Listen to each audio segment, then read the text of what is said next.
ഭൂരിപക്ഷമെന്ന് ഷാജഹാൻ പിന്നെ പ്രിയപ്പെട്ട ബഹുമാനപ്പെട്ട കോൺഗ്രസിന്റെ നേതാവ് ഷാജഹാൻ പറഞ്ഞപ്പം തൊട്ടടുത്ത കോൺഗ്രസുകാർ ഞെട്ടിപ്പോയി. തൊട്ടടുത്ത കോൺഗ്രസുകാർ ഞെട്ടിപ്പോയി.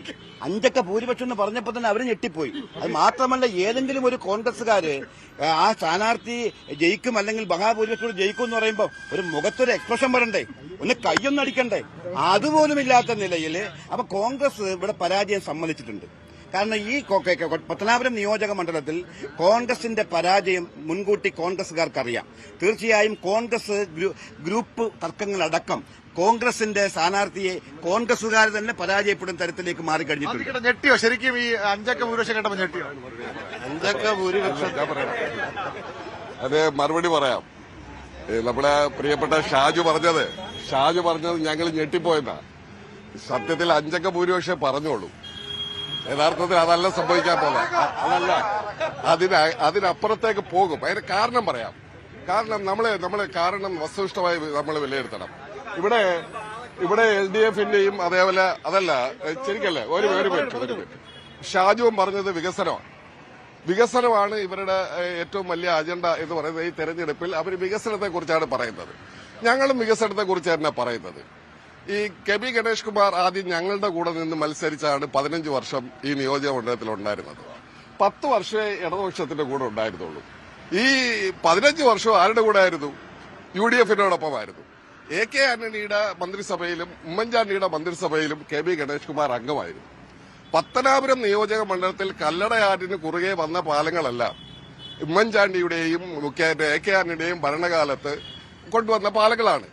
അന്ന് KB ഗണേഷ് കുമാർ MLA ആയി എന്നുള്ള ഒരൊറ്റ സത്യമേ ഉള്ളൂ. ആ സത്യം നമ്മൾ മറച്ചു വയ്ക്കാൻ ഒക്കത്തില്ലല്ലോ. ഞങ്ങളുടെ കൂടെ ഒപ്പമായിരുന്നു. അന്ന് UDF-ന്റെ ഭരണകാലത്ത് കൊണ്ടുവന്ന വികസന പ്രവർത്തനങ്ങളാണ് ഇവിടെ ഉള്ളത്. അതിനപ്പുറത്തേക്ക് ഇവർ താലൂക്ക് ആശുപത്രിയുടെ കാര്യം പറയുന്നു. ഇവർ പറയാത്തൊരു കാര്യമുണ്ട്.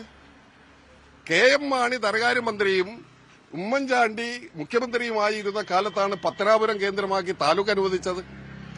ആ താലൂക്ക് അനുവദിക്കുന്നത് വളരെ രസകരമായ കാര്യം കേരളം മൊത്തം അറിഞ്ഞതാണ്. ധനകാര്യമന്ത്രി KM മാണിയുടെ ലിസ്റ്റിൽ പത്തനാപുരം ഇല്ലായിരുന്നു. താലൂക്ക് പ്രഖ്യാപിക്കാൻ അദ്ദേഹം എഴുന്നേറ്റ് നിൽക്കുമ്പോൾ പത്തനാപുരം എന്ന് പറഞ്ഞില്ല. അത് മുഖ്യമന്ത്രി ഉമ്മൻചാണ്ടി ഒരു ഷീറ്റ് ചെറിയ പേപ്പറിനകത്ത് പത്തനാപുരം എന്ന് എഴുതി കൊടുത്ത് വിടുകയും അത് നോക്കിയിട്ടാണ് KM മാണി പത്തനാപുരം എന്ന് വായിച്ചത്. പത്തനാപുരം കേന്ദ്രമായി ഒരു താലൂക്ക് രൂപീകൃതമായിട്ട് 14 വർഷമാകുന്നു.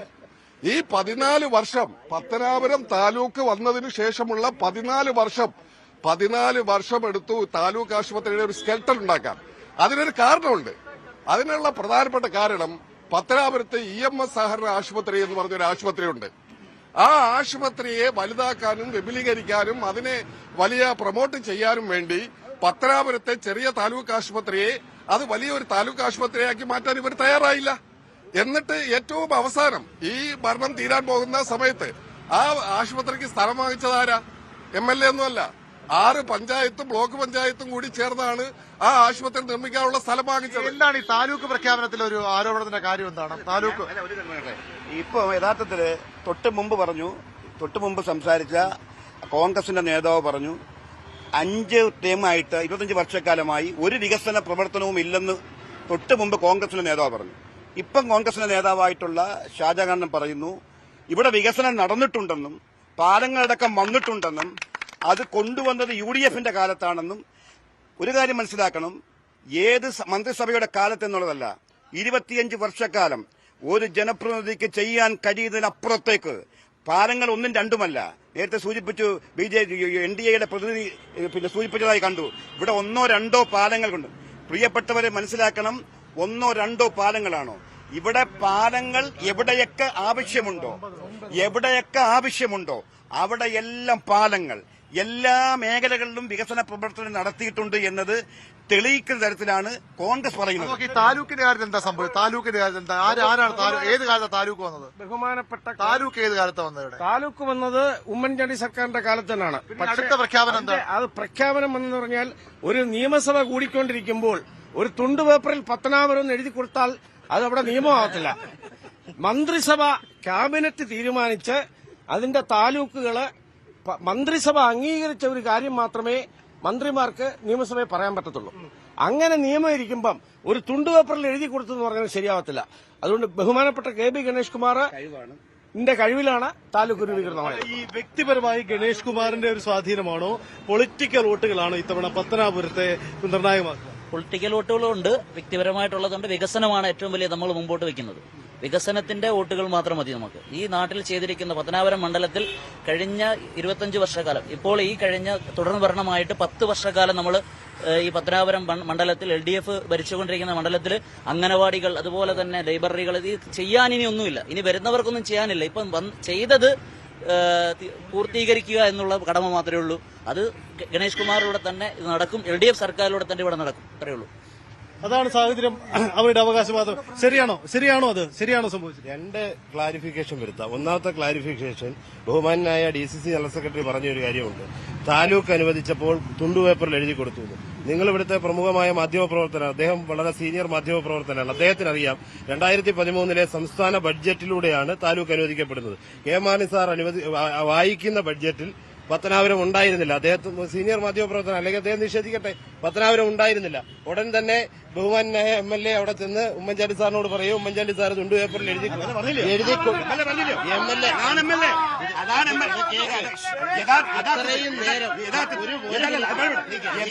യഥാർത്ഥത്തിൽ നിങ്ങൾ മനസ്സിലാക്കണം.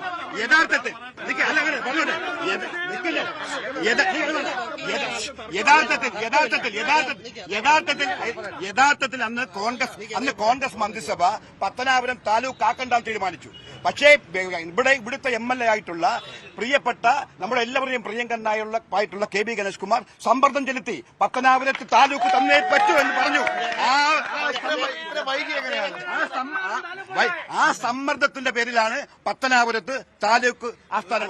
മുഖ്യമന്ത്രിയുടെ അടുത്തോട്ട് ചെന്നിട്ട് ഒരു MLA എനിക്ക് താലൂക്ക് വേണം എന്ന് ആവശ്യപ്പെട്ടു എന്നിരിക്കട്ടെ, അപ്പോൾ തന്നെ ആ MLA പേരിൽ തുണ്ടുപേപ്പറിൽ എഴുതി അങ്ങ് കൊടുക്കുക. ഒരു സമ്മർദ്ദവും ഞാൻ ഈ നിലവാരമില്ലായ്മയോട് ചോദ്യം ചെയ്യാൻ ഞങ്ങൾ അദ്ദേഹം സംസാരിക്കുമ്പോ എതിരെ സംസാരിക്കട്ടെ.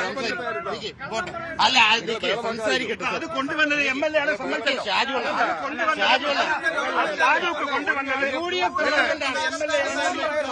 ഒരു കാര്യം സത്യമാണ്, നമുക്കൊന്നും സത്യം മറച്ചു വയ്ക്കാൻ പറ്റത്തില്ല. ഞാൻ പറഞ്ഞുതരാം. 3 ടേം UDF-നൊപ്പമായിരുന്നു KB ഗണേഷ് കുമാർ MLA എന്നുള്ള കാര്യത്തിൽ സംശയമൊന്നുമില്ലല്ലോ. ആ സംശയമില്ലല്ലോ. അല്ലല്ല, സംശയമില്ലല്ലോ.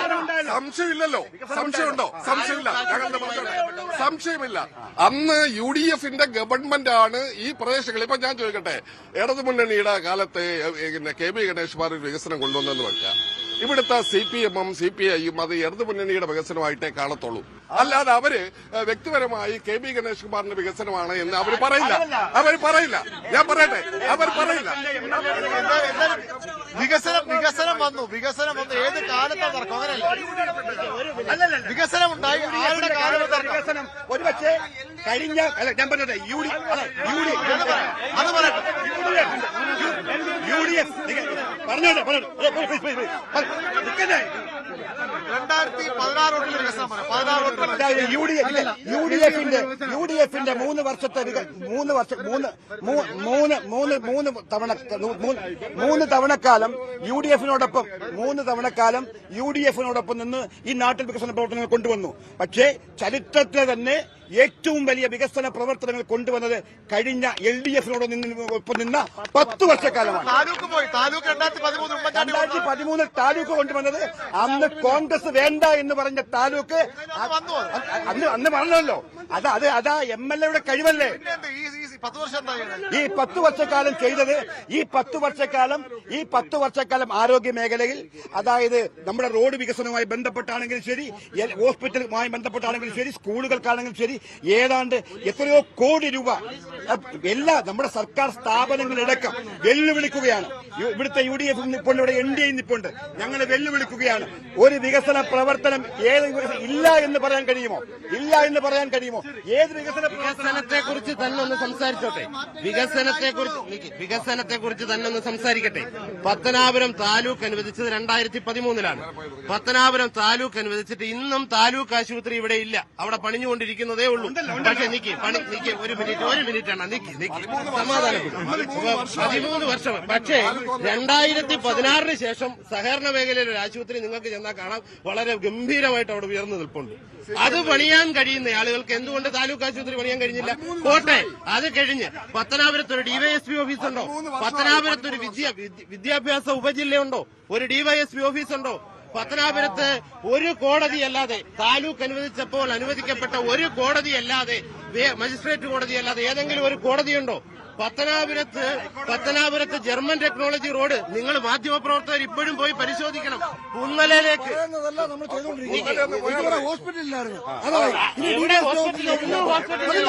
ഇന്നും ഇവിടെ ഹോസ്പിറ്റലില്ല.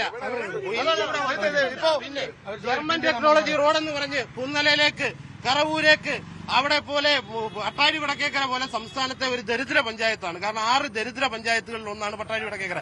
സമ്പദ്ഘടന വളരെ താഴെയുള്ള പഞ്ചായത്ത്. അവിടുത്തെ പ്രധാനപ്പെട്ട റോഡ് മെതുകുമേൽ മുതൽ ഏനാത്ത് മെതുകുമേൽ മുതൽ മഞ്ചള്ളൂർ വരെയുള്ള റോഡ് ജർമ്മൻ ടെക്നോളജി. നിങ്ങൾ യാത്ര ചെയ്യണം, മാധ്യമ പ്രവർത്തകർ യാത്ര ചെയ്യണം. ശബരി കുപ്പിവെള്ള പദ്ധതി എന്ന് പറഞ്ഞ 1.5 കോടി രൂപ അനുവദിച്ചിട്ടിട്ട് അവിടെ കാട് മൂടി കിടക്കുകയാണ്. ഇവിടെ ഒരു കിൻഫ്രയുണ്ട്. ആ കിൻഫ്രയ്ക്കകത്ത് ഒരു വ്യവസായം തുടങ്ങാൻ സാധിച്ചിട്ടില്ല. ഇവിടുത്തെ ചെറുപ്പക്കാർക്ക് തൊഴിൽ കൊടുക്കുന്ന എന്തെങ്കിലും ഒരു സംരംഭം ഉണ്ടോ? 25 വർഷം കൊണ്ട് MLA ആയിട്ടിരിക്കുന്ന ആൾക്ക് ഇവിടെ ഒരു വിദ്യാഭ്യാസ സ്ഥാപനം, ഒരു ഗവൺമെന്റ് സ്ഥാപനം കൊണ്ടുവരാൻ കഴിഞ്ഞിട്ടുണ്ടോ? +2 മേളിൽ ഒരു വിദ്യാഭ്യാസ സ്ഥാപനം ഗവൺമെന്റിന്റെ ഡയറക്റ്റ് കൺട്രോളിൽ പത്തനാപുരത്തുണ്ടോ?